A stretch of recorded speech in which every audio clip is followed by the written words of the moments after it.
warden there was Joe Regan, Meatball Joe. If that slob was a penologist, then I'm a jet airplane pilot.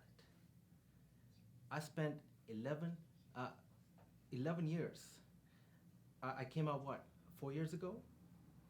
I went in when I was 20, and I came out when I was 31.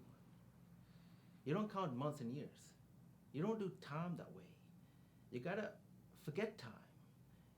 You gotta get to where you don't give a fuck whether you live or die. You gotta get to where nothing means nothing. I'll tell you a story about it.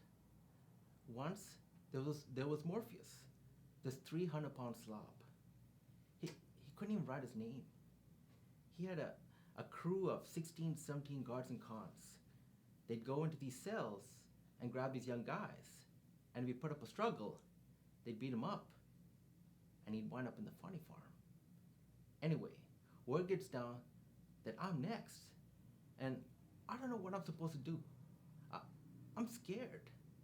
But I grab the pipe from the plumbing and I whack the first guard in the shins. And then I go to the next convict.